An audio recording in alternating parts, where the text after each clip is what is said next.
Good afternoon. This is Sia with Black Petal Gardening, and as you might be able to hear, it is another rainy day here in Oregon.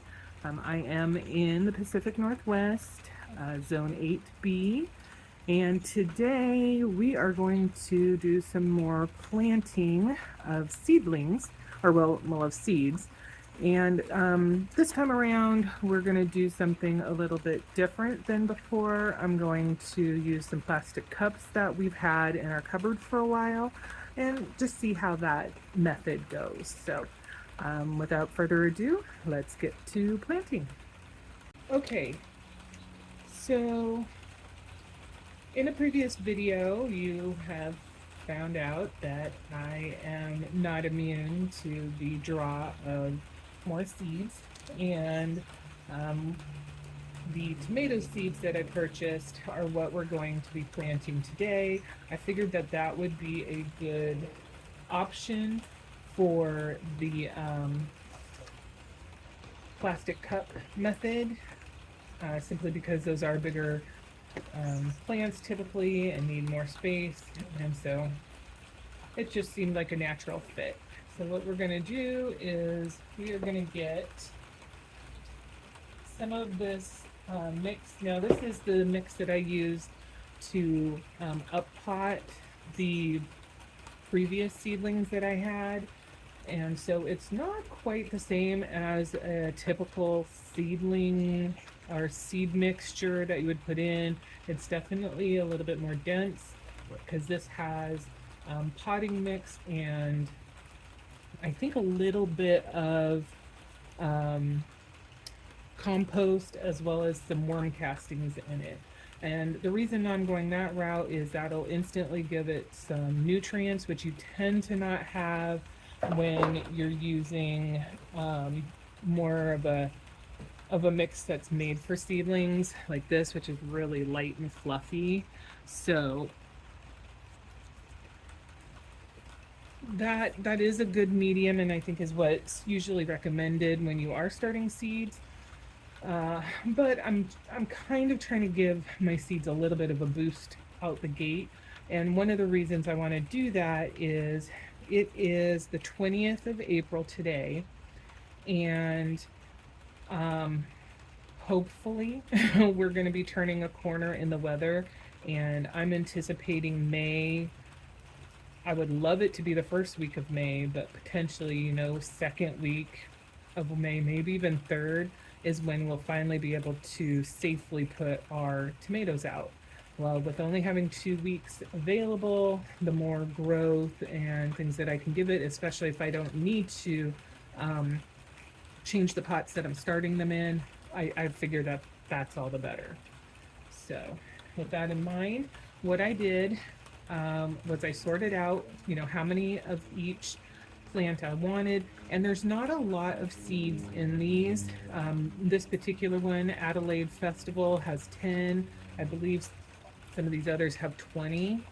And because I already have a lot of tomato plants already, and I am limited on some of the space, I only picked a few of these varieties, these dwarf varieties, to do two applications. Granted, this again, like in other situations, does put me at risk for things not germinating, and then where am I? I don't have the plants that I'm hoping for, but at the same time, I don't want to grow more than I'm going to either be able to use myself or have a known outlet for them, which in this case would be two of my sisters, or my two sisters. I'd say that like I have more than two, and potentially my mom. So I wrote down the name of each on each of the cups.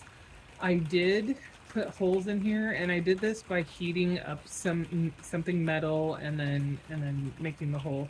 I'm hoping this will be enough drainage. It seems a little light, but we'll see. This is absolutely completely an experiment because I have not done this method or gone this route before. So, all right, let's get this first group.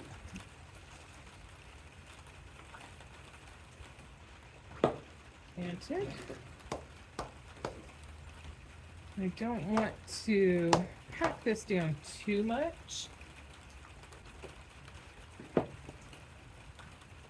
but I do want to give it, enough medium to work with.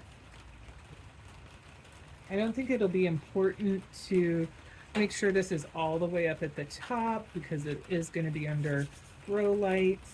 And once it gets to the point where it's ready to be transplanted, it's just going to go into a garden bed or into a different container. Actually, most of these, if not all of these, are probably going to go into some kind of container because they are dwarf plants. And so the hope is that they'll be a little bit more contained, thus being better for a container. As far as the size, the fruit size is supposed to be standard. So this doesn't really give any hints as to how far or how deep to plant anything. So I guess we're going to go with our heart. And we're going to be really, really careful with these because there are so few of them. I definitely don't want to inadvertently lose anything. Put that right in there.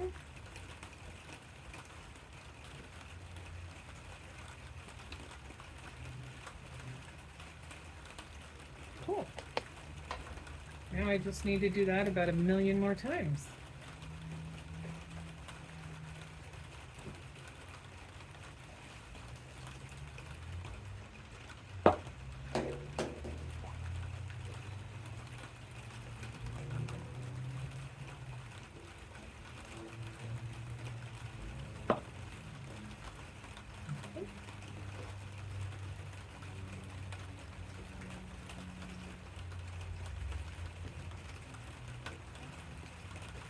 I'm hoping that I'm not going to create problems for these seeds by not filling this more, but looking at what I have available as far as dirt, I just want to make sure that I am going to have enough to plant the ones that I want to get planted. I do have 3 cups here where I'm going to use these to up pot some of the plants that I have not yet had an opportunity to up pot. That's going to be 1 of the Black Beauty tomatoes and 2 of the spoon tomatoes. The spoon tomatoes, at least, they've bounced back a little bit, but they're not doing great. So I'm hopeful that a larger space will help them out.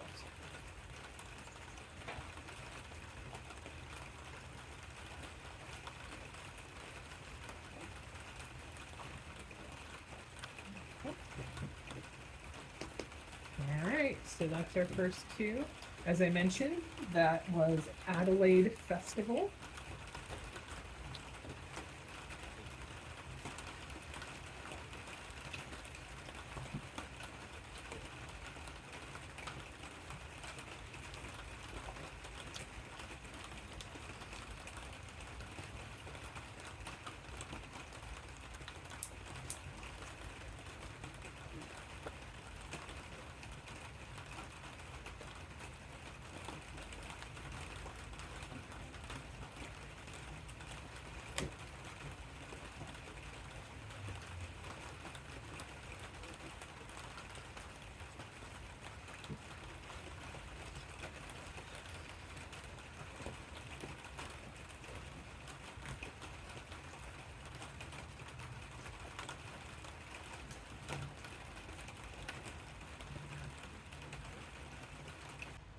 Okay, so as you can see, we are back with a few more of these cups filled.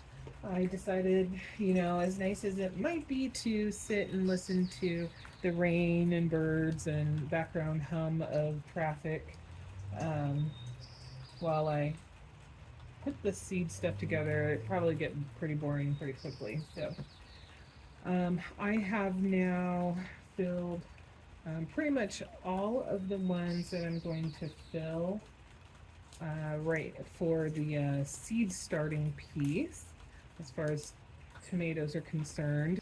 So the last little piece that I have is I did purchase some basil. This is Italian large leaf, and I'm going to go ahead and put that together. These seeds are quite small, so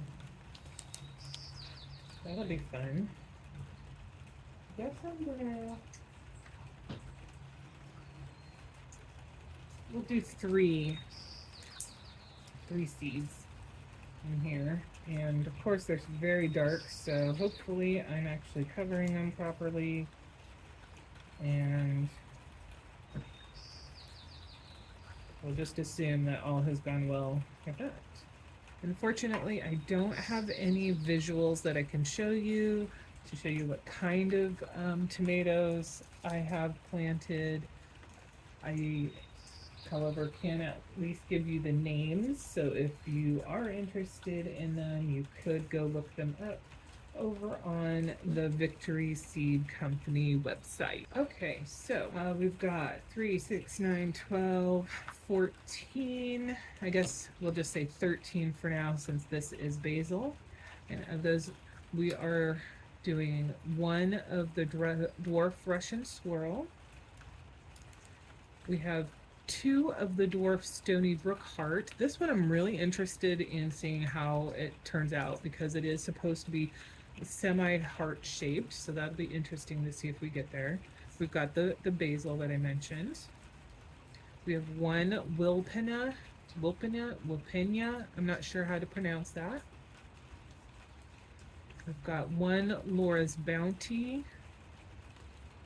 I want to say that this is a cherry tomato, dwarf cherry tomato, if I'm remembering correctly. A dwarf goldfinch. I'm pretty sure this is a yellow tomato. We did 2 of the dwarf Beauty King, not Beauty Queen. 2 of the dwarf Snakebite, and 2 of the Adelaide Festival. It is late. It's after 6:15 here in the PM, and honestly, if you watch these videos, most of the time you're either going to see me doing items in a very short time period because I am on a break or a lunch, or after work. And you know, once summer gets here, that won't be so bad. The light will be a little bit better because you know the sun's out longer. But I don't have a lot of time to do things like this because I do work a very full-time job. And I know there's a lot of people out there that do the same, have multiple jobs. And so all we can do is fit this hobby, passion, whatever it is to you in the time that you have.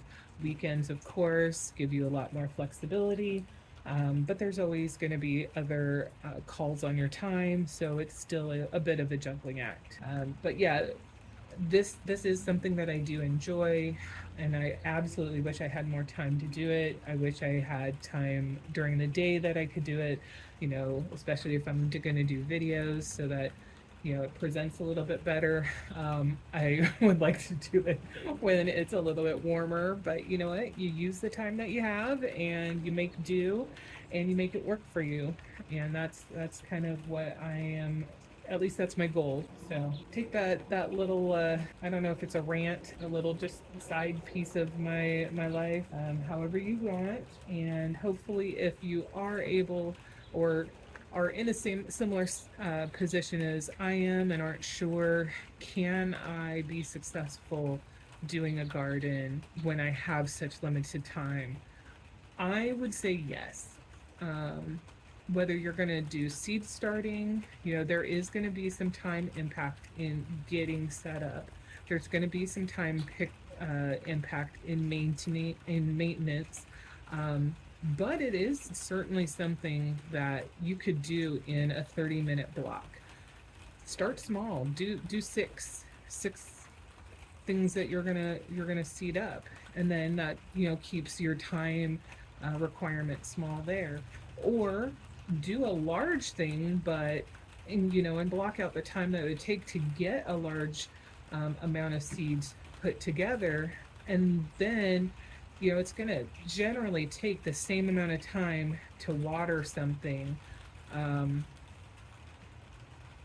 for 5 plants, especially if you're doing something in like a tray situation, as it is for 40 plants, just depending on how you have it set up. So I think the rewards that you get from this versus the time that it takes um, is worth it. But that's for me. And the same thing is true when you're in the garden. The garden is obviously going to be a little bit more time intensive, especially if you're not in a position to um, make sure like weeds and stuff like that don't get a foothold in the area you're gardening in, because that is definitely going to be a time sink. But at the same time, if you have 10 minutes here, 10 minutes there, then you can, you know, make your time work for you. So I highly recommend getting out there with whatever time you have. Make sure that you make what you're doing compatible with the time that you think you'll have, and if you find you have more, then you can always expand. If you find you have less, your plants will let you know, because if they get neglected, they will certainly show it. And there's no shame in that. If you go and you overextend yourself a little bit, well, then that's a lesson learned, and you can pick up from there. So anyway, I do want to encourage people who don't feel like they have the time to garden and have a little bit of space where they could, to give it a try. Um, it can be a very rewarding stress reliever.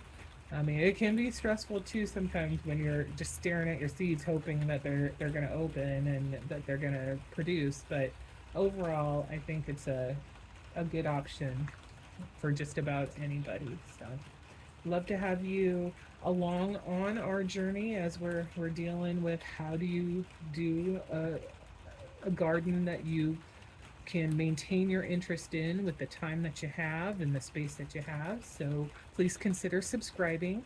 If you enjoyed our little chat here, or watching me do some seed planting with the rain up above, then consider giving us a like. And I guess I'll end it there because it is almost dinner time. So thank you very much for spending your time with me, and I hope you have a marvelous evening. Take care of yourself. Bye bye.